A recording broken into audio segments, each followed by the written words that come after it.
2015, an elite DFS Army Commando unit formed to bring high-level DFS strategy to the masses. Today, hated by DFS sharks and lineup sellers alike, they continue their quest to turn Joe into DFS pros.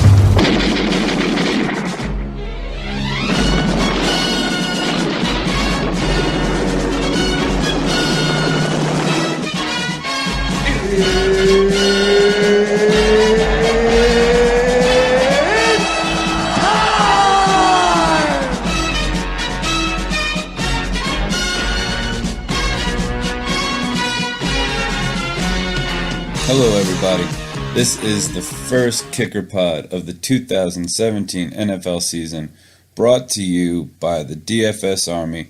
I am PV Aaron. You can find me on Twitter, DFS Army PV Aaron. I am here to break down kickers. If you go to dfsarmy.com, you can go online, read up my full kicker breakdown. It has all of my favorite cash plays. It has all of my favorite hybrid type players. But it doesn't really go into my GPP plays. I'm going to use this pod. We're going to talk a little bit about my favorite kicker overall over the entire slate. And then I want to break down a little bit of the GPP type picks. If you are in Slack, I suggest you hit me up and we can talk about whatever it is that you need to find that perfect kicker. And if you're not a member of the DFS Army or you're not in Slack, if you're not in Slack and a member, get in Slack. The information that you're going to gain from Slack is worth so much. You need to be in there. If you are not a member of the DFS Army and you want to join, I have a promo code KICKERS. It's with an S at the end, KICKERS. That's going to save you 20% off the lifetime of your membership. That means if you sign up and play for the next 10 years, you're going to save 20%. That 20% is never going to expire as long as your account is active. I like saving money. I hope you like saving money. We're going to help you save money, and we're going to help you become great at different DFS sports, not just NFL. For the NFL, though, which is what we're going to focus on, we're going to focus on our kickers here today. Most people kind of wonder why I got into kickers, and it's because I'm a personal believer that kickers are the position that makes DFS feel like season long with some fun. I've always enjoyed the kicker, and I think one of the things I like most about it is most people just plug and play the cheapest kicker they can find. They put no thought into it, and that lack of thought that's put into the position can give you a real edge. And in a sport where we're looking for places we can gain edge, I feel that the kicker is a great spot for that. So we're going to start, like I said, with my favorite play. We're going to talk a couple of the GPP plays that I like, but am not, but I haven't done a full write-up on. My goal this season is to have the write-up, go over some of that, bring some of that write-up into the podcast for those of you who don't have the time to read an article, although the article is short, so you should have plenty of time to read about kickers. But for those of you who need it into an audio form, I'm going to bring some here. I'm then going to use the rest of our time to talk about some of those GPP type plays that could be busts, they could be hits, they could be whatever. You know how it is when you're picking for GPP. Sometimes you want to take a little extra risk and get that kicker who's going to score 20 and then is going to score 0 the next 4 weeks. So to start, we're going to go with Greg Zuerlein, member of the LA Rams. I am from St. Louis, so I have a hard time not saying St. Louis Rams. So if I say St. Louis Rams going forward, I do apologize, but I've already started this podcast over once because I just said nothing but St. Louis. So anyways, Greg Zuerlein, LA Rams. This is a player who normally is somebody who would have been a GPP type play. The Rams had very little offense ability, but Zuerlein was able to benefit often with him being able to kick 50-yard away field goals, stuff like that. This year, however, I think we're going to see him move a little bit more into somebody we can trust more often. He has shown that he has the ability to kick from distance, and this year he's going to have an offense that most of people in Slack and around the industry do believe is going to be better than it was previous years.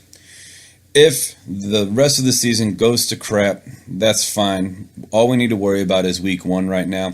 And week 1, you have LA Rams at home playing against Indianapolis with the heart and soul missing from their team.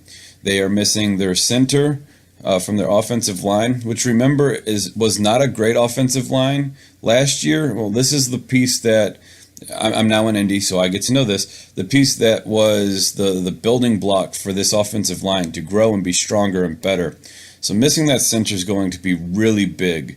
And not only are they missing that center, they're also missing luck. At least for this first game of the season, they're going to be playing 100% luckless, and I'm hoping that leaves them to be awfully unlucky. Anyways, so Zerline playing with the Rams. The line has already shifted, making Rams favorite. They're at home. They always play tough that first game of the season. We've got a good running back in Gurley who is going to be playing against a very subpar defense. We have, we don't know exactly how the quarterback passing situation is going to work out, but the Rams obviously wanted to bring in some talent. They brought in Sammy Watkins to help give them a true wide receiver that they could target to. So I really think that this year we're going to see a stronger LA Rams than we have in years past with the new coaching, with all the changes that have come. So that brings Zerline at least into this first week as a definite play. I have him still in the hybrid type ranking because he does still carry the risk of we don't know exactly what the Rams are going to do. But with that said, he is my favorite kicker of the entire slate. He's the one who is in the most of my lineups. He is the one who I'm trusting quite often. If you want to know about the other kickers that I'm a big fan of, I highly recommend you check out my Kickers Corner article. You can find it on my Twitter page. You can find it on dfsarmy.com. We've got it out there for you, so hopefully you can read up about all of that. So when it comes to GPP, like I said, I wanted to bring some of this kicker talk into the GPP play because I'm not going to write about it a lot. I want to focus the article on those safer choices, the choices that are going to be more likely to hit that 8, 9, 10, 11 points. When it comes to the GPP, though, we want those kickers who have that 20-point upside. And while some of those safer picks still have that 20-point upside, we want to, they also have some safety netting. So this season, or at least not necessarily this season, but this first game of the season, my favorite GPP play is Justin Tucker.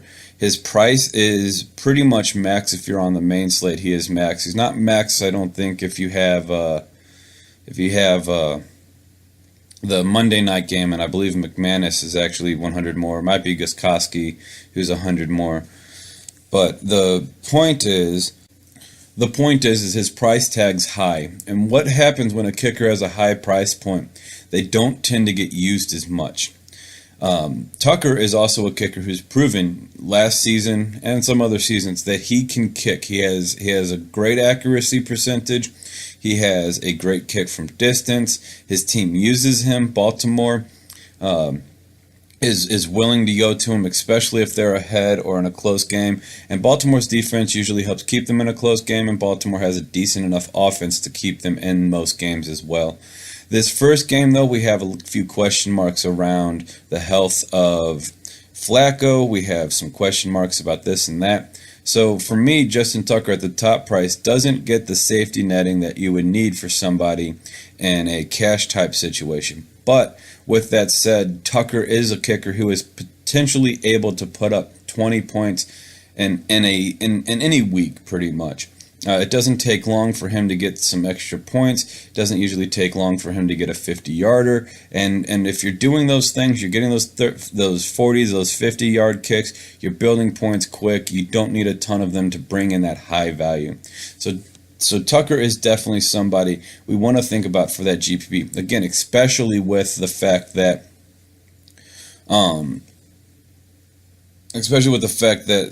that he is at higher price point, and therefore people are going to not play him quite as heavily as they would, say, somebody in that 47 range, 45 range, because they're trying to just fit whatever kicker they can get in.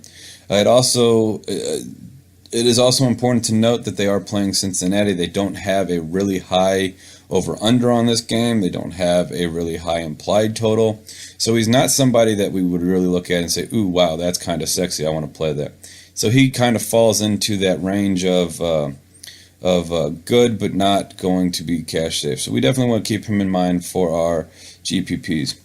Another one I like for GPPs is Nick Novak from Houston.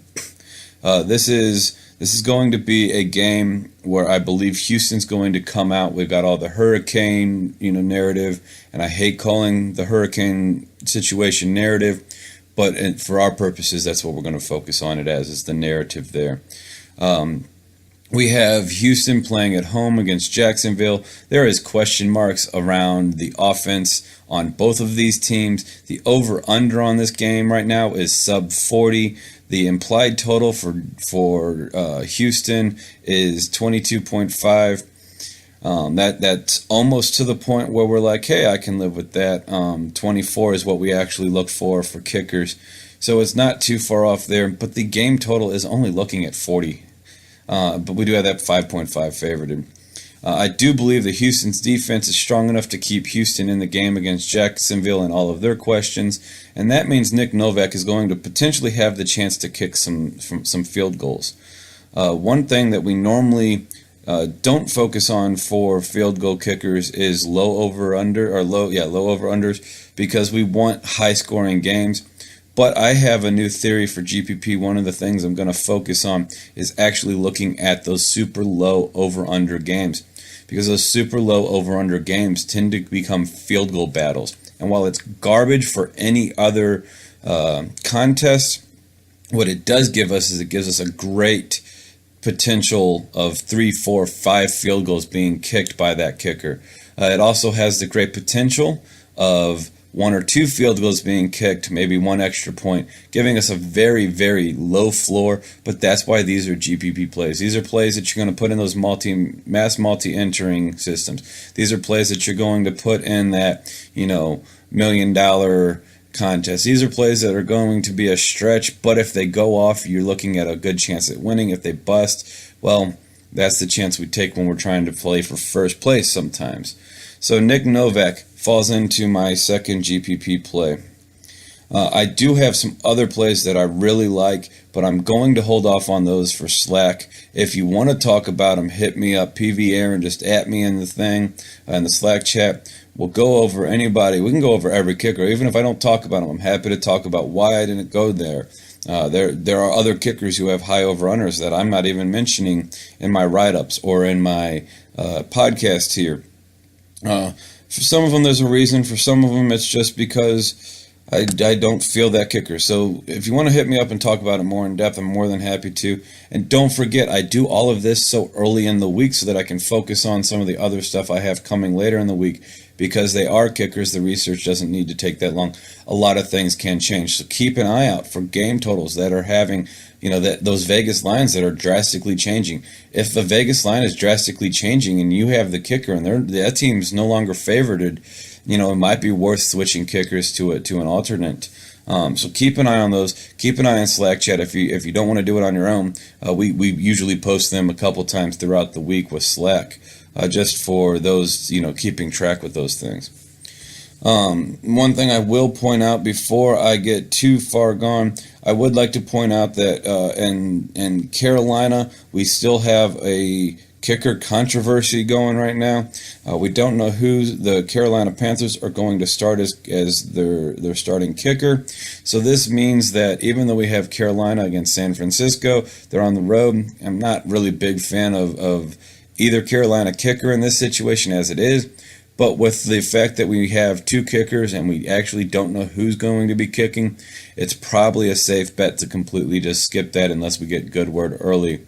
And honestly, if we have this many questions, I have a feeling it's because neither kicker are ones that we're going to claim for accuracy. Gano, for example, is known for missing big kicks for important moments, and then we have a new guy who is apparently giving Gano a run for his money, but not enough so that the Carolina Panthers are able to give you a sure lockdown on that one. So I appreciate you turning in for our first NFL Kicker podcast of the season. My plan is to have these out every Wednesday, maybe Thursday. It depends on also how long it takes to get edited, because I record the pod and then send it to our great in-house editor who does all of our editing for me.